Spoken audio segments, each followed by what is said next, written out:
નમસ્કાર મિત્રો દેશ અને દુનિયાના સુપરફાસ્ટ સમાચારમાં તમારું સ્વાગત છે।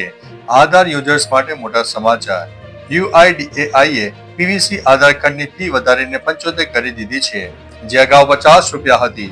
આ વધારો મટીરીયલ, પ્રિન્ટિંગ અને સુરક્ષિત ડિલિવરીના વધતા ખર્ચાને ધ્યાનમાં રાખીને કરવામાં આવ્યો છે। નવી ફી 1 જાન્યુઆરી 2026 થી લાગુ થઈ ગઈ છે અને તેમાં જીએસટી તથા સ્પીડ પોસ્ટ ચાર્જ પણ સામેલ છે। પીવીસી કાર્ડ ડેબિટ કાર્ડ જેવું ટકાઉ હોય છે, જે સરળતાથી ખરાબ થતું નથી। અન્ય મહત્વના સમાચારની વાત કરીએ તો મકર સંક્રાંતિ નજીક આવતા નર્મદામાં ગોળના કોલા ધમધમ્યા છે। મકર સંક્રાંતિ નજીક આવતા નર્મદા જિલ્લામાં ગોળ ઉત્પાદન ધમધમી ઉઠ્યું છે। રાસાયણિક મુક્ત દેશી ગોળની માંગ વધી છે, જેના કારણે કોલવો રાત દિવસ ચાલુ થઈ ગયા છે। આ વર્ષે શેરડીનું વધુ ઉત્પાદન થયું છે। ગોળ ગુજરાત સિવાય મહારાષ્ટ્ર અને રાજસ્થાનમાં પણ સપ્લાય થાય છે।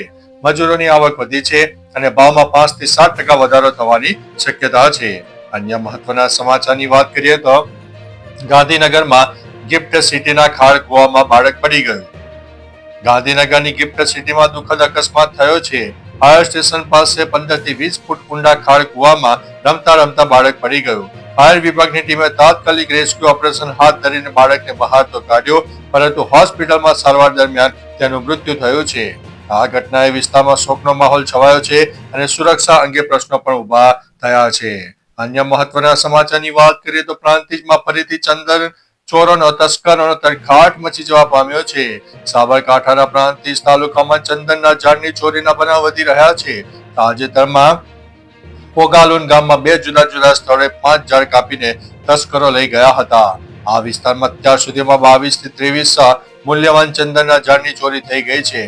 છેલ્લા 1 મહિનામાં તસ્કરો ફરીથી સક્રિય થયા છે, જેનાથી ખેડૂતોમાં ચિંતા વ્યાપી છે। ઠંડી રાત્રે તસ્કરો તકનો લાભ લે છે। પ્રાંતિજ પોલીસ અને એલસીબી એ સીસીટીવી ફૂટેજના આધારે તપાસ શરૂ કરી છે। અન્ય મહત્વના સમાચારની વાત કરીએ તો ગાંધીનગરમાં ટાઇફોઇડનો રોગચાળો જોવા મળ્યો છે। સીએમની તાત્કાલિક બેઠક। ગાંધીનગરમાં ટાઇફોઇડના વધતા કેસો વચ્ચે મુખ્યમંત્રી ભૂપેન્દ્રભાઈ પટેલે ઉચ્ચ સ્તરીય બેઠક યોજી। પાણીના લીકેજથી દૂર થયેલા પાણીને કારણે 100 થી વધુ કેસ નોંધાયા છે। સીએમએ આદેશ આપ્યો છે કે પાણીના દૈનિક સેમ્પલિંગ અને ટેસ્ટિંગ બાદ જ વિતરણ કરવું। 85 સર્વે ટીમો દ્વારા 1,58,000 થી વધુ લોકોની તપાસ કરાઈ છે। ક્લોરીન ટેબ્લેટ અને ઓઆરએસ નું વિતરણ કરાયું છે। લીકેજ રિપેર અને સુપર ક્લોરિનેશનના પણ આદેશ આપવામાં આવ્યા છે। અન્ય મહત્વના સમાચારની વાત કરીએ તો સરકારે સીમા સુરક્ષા વધુ મજબૂત કરી છે। ભારત બાંગ્લાદેશ સરહદ પર ભારત સરકારે સીમા સુરક્ષા વધુ મજબૂત કરી છે। સીમા સુરક્ષા દળે ખાસ કરીને સિલીગુડી ચિકન નેક વિસ્તારમાં 12 ફૂટ ઊંચી નવી સ્માર્ટ ફેન્સિંગ લગાવી છે, જેથી કોઈ પણ ઘૂસણખોરી કે પશુ તસ્કરીને અટકાવી શકાય। આ ફેન્સિંગને કાપવા અને પાર થવામાં મુશ્કેલી થશે અને રિયલ ટાઈમમાં પીટીઝેડ કેમેરા દ્વારા મોનિટરિંગ વધુ અસરકારક રીતે થશે। બીએસએફ પૂર્વોત્તર સાથે જોડાયેલા આ વિસ્તારોમાં સુરક્ષા વધારી રહી છે।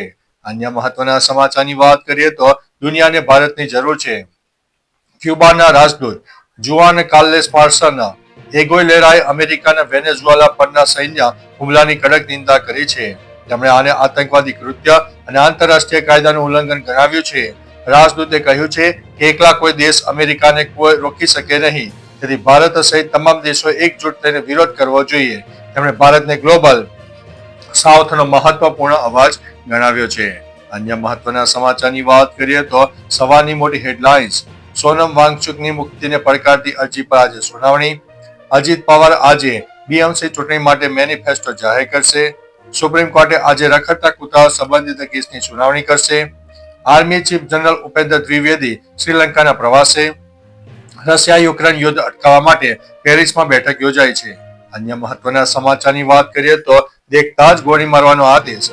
નેપાળના બિરંગજ અને ધનુષા જિલ્લામાં સોશિયલ મીડિયા પર વિવાદાસ્પદ વિડીયો બાદ કોમી તોફાનો ફાટી નીકળ્યા। ધાર્મિક સ્થળોમાં તોડફોડ અને કોમી તોફાનોના કારણે બિરંગજમાં અનિશ્ચિત કાળ માટે કર્ફ્યુ લાદી દેવામાં આવ્યો છે। પ્રશાસને ઉપદ્રવીઓને જોડતા જ ગોળી મારવાનો આદેશ આપી દીધો છે।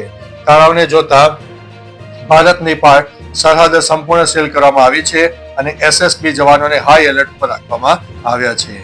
અન્ય મહત્વના સમાચારની વાત કરીએ તો ઇન્દોરમાં દૂષિત પાણીથી થયેલા મોતનો આંકડો વધી રહ્યો છે। ઇન્દોરના ભાગીરથપુરામાં દૂષિત પાણીને કારણે ફેલાયેલા ઝાડા ઉલટીના કેસમાં વધુ એક વ્યક્તિનું મોત થતા મૃત્યુઆંક 17 ઉપર પહોંચી ગયો છે। જ્યારે 100 જેટલા દર્દીઓ હજુ પણ હોસ્પિટલમાં સારવાર હેઠળ છે.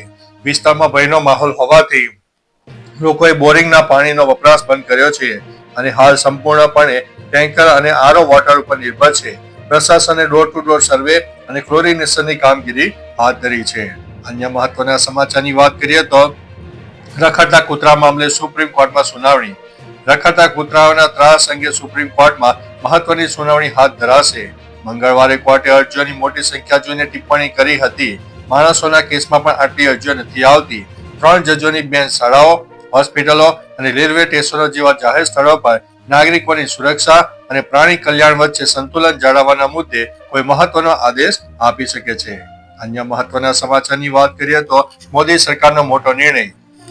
એન્ટીબાયોટિક્સના વધુ પડતા વપરાશને રોકવા માટે મોદી સરકારે મોટો નિર્ણય લીધો છે. હવે એન્ટીબાયોટિક દવાના પેકેજિંગ પર ખાસ રંગની પટ્ટી, કોડ અને સ્પષ્ટ નિશાન જેમ કે લાલ લાઈન ફરજિયાત કરવામાં આવશે. આનાથી દર્દીઓ અને ફાર્માસી સરળતાથી ઓળખી શકશે અને કે દવા એન્ટીબાયોટિક છે. એન્ટીમાઇક્રોબાયલ રેઝિસ્ટન્સ વધતા જોખમને ધ્યાનમાં રાખીને સરકાર જાગૃતિ અભિયાન શરૂ કરશે. અન્ય મહત્વના સમાચારની વાત કરીએ તો બાંગ્લાદેશને મોટો ઝટકો, ભારત આબુ જ પડશે. આઈસીસીએ બાંગ્લાદેશ ક્રિકેટ બોર્ડને મોટો આંચકો આપ્યો છે. સુરક્ષા કારણોસર T20 વર્લ્ડ કપની મેચો ભારત બહાર ખસેડવાની બાંગ્લાદેશની વિનંતી આઈસીસીએ ફરગાવી છે. આઈસીસીએ સ્પષ્ટ કર્યું છે કે બાંગ્લાદેશે નિર્ધારિત સમય મુજબ ભારતમાં મેચ રમવી પડશે, અન્યથા તેમણે પોઈન્ટ ગુમાવવા પડશે. નોંધનીય છે કે આઈપીએલમાંથી મુસ્તફિઝુર રહેમાનને મુક્ત કર્યા બાદ બંને દેશો વચ્ચે ક્રિકેટ સંબંધોમાં ખટાશ આવી છે. તો ચાલો મિત્રો, ફરીથી દેશ અને દુનિયાના સુપરફાસ્ટ સમાચાર લઈને મળતા રહીશું. ત્યાં સુધી અમને રજા આપશો. નમસ્તે.